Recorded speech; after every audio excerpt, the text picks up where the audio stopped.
Hello and welcome to Globally Curious. It's a big day for us. First of all, it's the first time I'm shooting outside, but more importantly, it's the first time I have a guest. Pauline Fromer is with us. We'll introduce her in a second, but first I want to introduce this brand new feature of the channel. It's called 6 Questions. You might have noticed I just dubbed in how many questions it is, because we're going to see how many questions we do. Okay. And then I'm going to edit it down to size.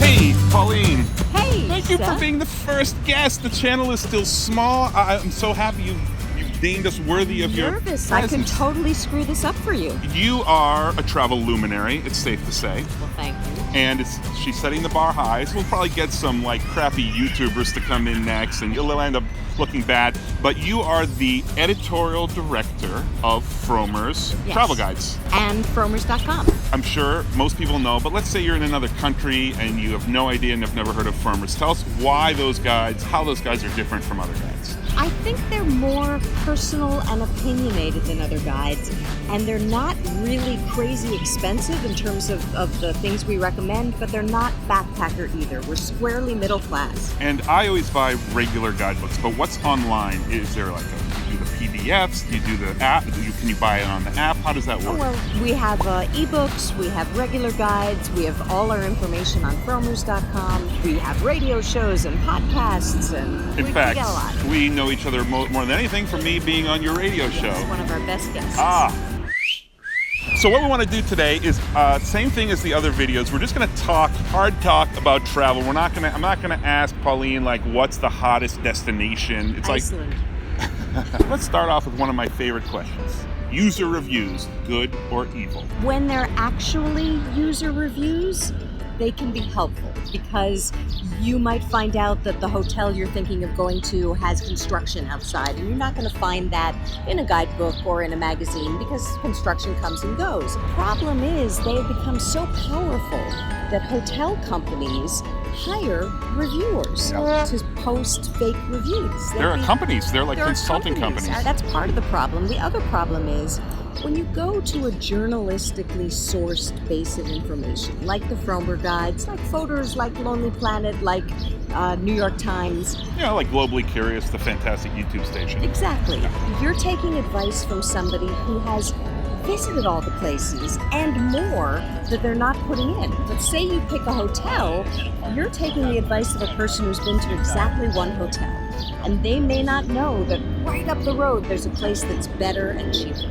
First of all, I love the point about it being up to date. You can check and you usually see the reviews from the most recent, and that's Right. absolutely true. But to play devil's advocate, not everything's in a guidebook. User reviews you can find about every single place. Yeah, that's true. We're more curated in a guidebook. Because we have to deal with the weight of the book and shipping it, we can't put every place in. But that doesn't mean that we're paid to put in places as people think wrongly, or that we haven't visited them all.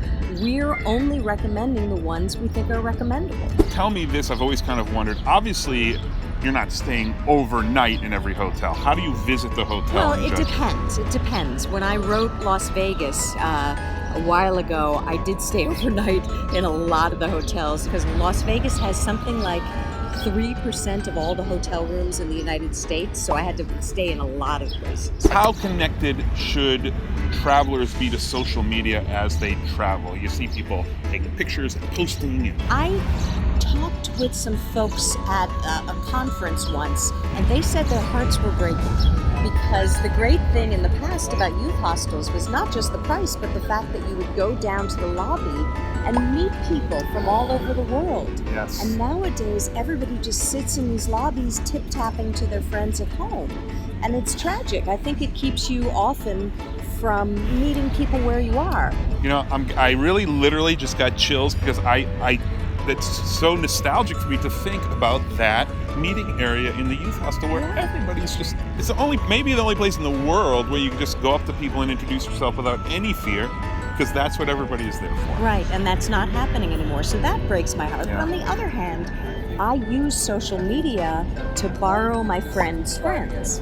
That's often how I will find people all over the world. But how about during the trip? I'm really talking like you're out at a museum or you're in the park here. I like it and I do it, but I sometimes worry that putting that the lens of the camera between me and the destination cuts me off in a little way. But on the other hand, I am thinking about cute and clever things to say. Right. And so I'm exploring in kind of a different way. I'm looking for wacky things to post. That's a very interesting parallel, because when I always say I still will never travel without a big camera, because it helps me frame things and find interesting details about things in a way that I'm just not that visually oriented. But I never really thought of social media that way. I always thought of posting on social media as kind of a thing that would remove you from your current experience, because you're sort of looking for likes. I think it does and it doesn't. I mean, it's kind of like being a travel writer.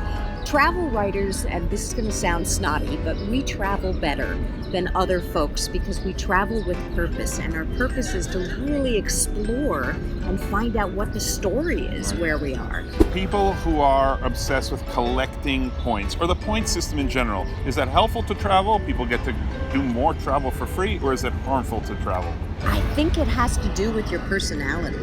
If you're the type of person who actually enjoys being that OCD and collecting points and using them, yeah, you can get free travel.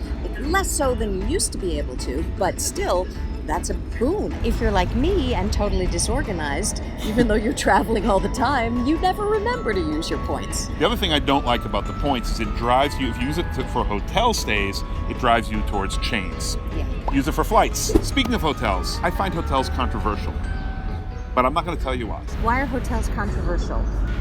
Because they have those damn comforters that you can't remove the sheet from and you're getting too hot, so you pull it down and then you're too cold because you don't have a sheet. Well, that's a good point, but that is not why. That's not why. Oh, okay. I think hotels have too many activities inside of them, and they keep you in, and not like a good motivated person. We're talking about like me. You're lazy. You're like, oh, I should go find some great place for breakfast. They have a great breakfast.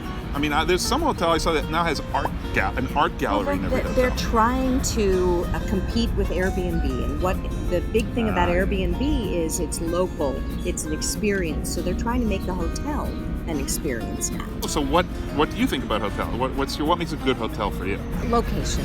Hotels are just a place to sleep. So I'll usually go to the cheapest hotel I can find that's decent. But if it's in a good location, by which I mean near the things I want to see, it's just convenient. You don't want to be commuting on your vacation. I know you do guidebooks, but you also have lots of online. Fromers is totally online as well. Right. When you're out traveling, let's say you're not writing the guidebook, which do you prefer? To walk around with a book that's all marked up, or to use your phone and sort of look things up as you go?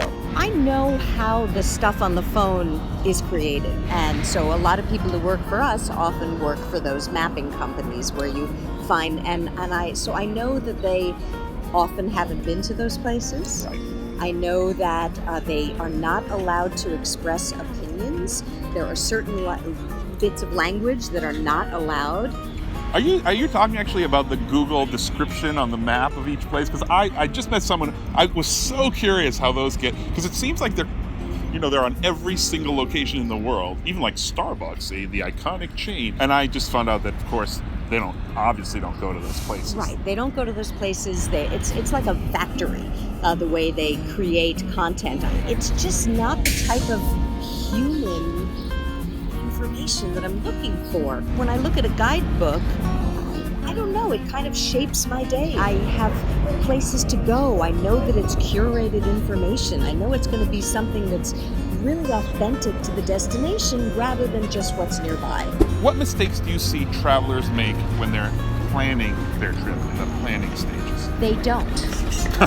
In a certain way. Yeah. They assume that there will be somebody in the destination who can illuminate everything for them and who will make it all come to life, and so they often think, oh, if I plan too deeply, my trip will be a disappointment. And I think when you bring the travel into your daily life, and I'm not just talking guidebooks, when you watch movies that are set in the destination, and when you read novels and books of history, you're going to have a much richer time on the ground. And so you have to prepare your mind. Sometimes they're terrific, and sometimes they're bored out of their wits because they're giving the same spiel day after day. And for people that don't actually hire a guide, sometimes I find that people that now think everywhere they go is going to be like an amusement park where everything's laid out for them. You're visiting the real world. Yeah. And you need to be prepared in some way. Here's something I think when people use guidebooks, they do. When they don't use guidebooks, they don't.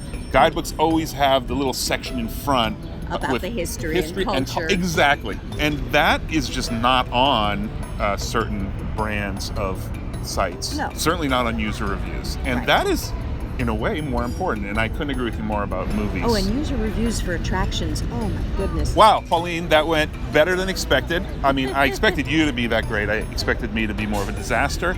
Thank you for being our first guest. People should go to fromers.com. That's what you're plugging today. Well, that's what I plug every day. I plug it in my sleep. I plug it when I'm awake. Yeah. Hopefully soon we'll be back with another less equally charming guest. I'll see you in the comments.